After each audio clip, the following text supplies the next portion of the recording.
Have you ever looked at a teenager and thought, what is going on inside their head?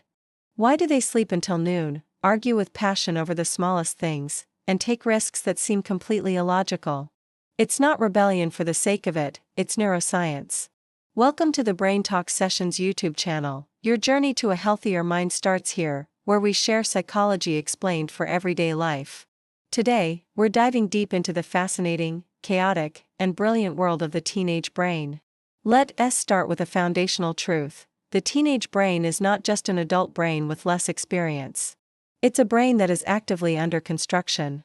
Neuroscientists have shown that our brains don't reach full maturity until around age 25. During the teenage years, a massive renovation project is underway. This process is called synaptic pruning. Think of it like a gardener trimming a rose bush to encourage stronger, healthier blooms. The brain gets rid of neural connections that are rarely used, while reinforcing the pathways that are used most often. It's like cleaning up a messy computer, deleting old, unused files, optimizing the programs you use every day, and upgrading the circuits to make everything run faster and more efficiently. This intense rewiring is why a teenager can learn a new language, master a musical instrument, or pick up new technology with astonishing speed. Their brains are incredibly adaptable and primed for learning. However, this same process is what makes their emotions and behaviors seem so unpredictable. They are in a transitional state, caught between childlike impulsivity and the emerging awareness of an adult. It's not that they are incapable of rational thought, it's that the parts of their brain responsible for decision-making are still being wired and calibrated. At the very heart of classic teenage behavior is a dramatic tug-of-war between two key regions of the brain. On one side, you have the prefrontal cortex. This is the brain's CEO, responsible for logic, long-term planning, impulse control, and understanding consequences. On the other side is the limbic system, the brain's emotional and reward center. This is where powerful feelings like pleasure, excitement, fear, and anger originate. Here's the crucial part: the limbic system develops much earlier and faster than the prefrontal cortex. During adolescence, the limbic system is fully fired up, operating at peak intensity. Meanwhile, the prefrontal cortex is still lagging behind, not yet strong enough to consistently regulate those powerful emotional surges. This creates a significant neurological imbalance. The brain's gas pedal, the limbic system, is floored, while the brake system, the prefrontal cortex, is not yet powerful enough to slow things down.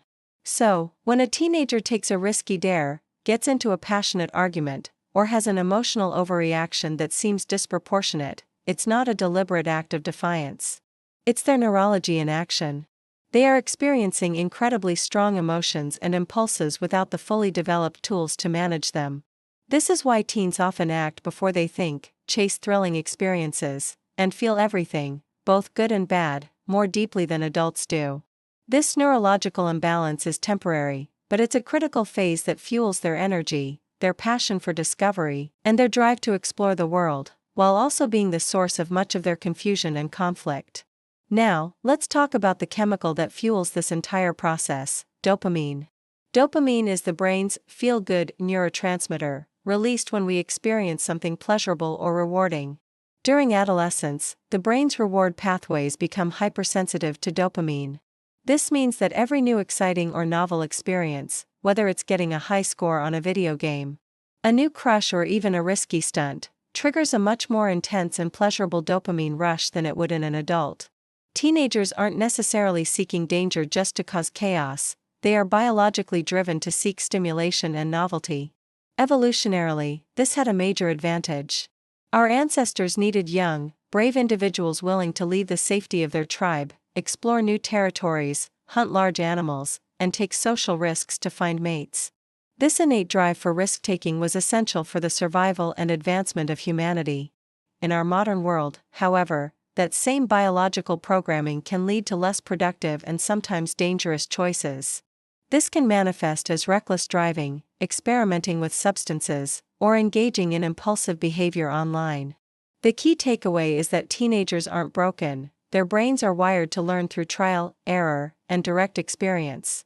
Understanding this can help parents and educators shift their approach from one of punishment to one of guided experience, helping teens navigate their world more safely. And what about their sleep habits? The stereotype of the lazy teenager who can get out of bed in the morning is widespread, but it's fundamentally a misunderstanding of their biology. Teenagers aren't lazy, their internal clocks are biologically shifted. Research has consistently shown that around the onset of puberty, the body's circadian rhythm, the internal clock that regulates sleep and wakefulness, undergoes a significant change. Melatonin, the hormone that signals to the body that it's time to sleep, is released later at night in teenagers than it is in younger children or adults. This is why many teens feel wide awake and alert at midnight, but are groggy and zombie-like when the alarm goes off at 7 a.m. Their natural sleep-wake cycle is simply running on a different schedule. Consequently, early school start times work directly against their biology.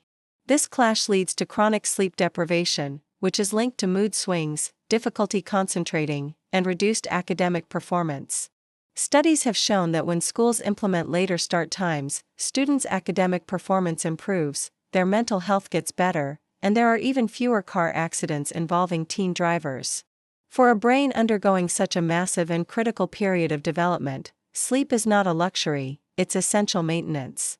Another defining characteristic of the teenage years is the powerful influence of peers. This, too, is rooted in brain development. Evolution shaped adolescents to begin shifting their primary attachment from their family to their peer group. This is a crucial step toward becoming independent adults who can form their own social networks and communities. The teenage brain is intensely wired for social connection.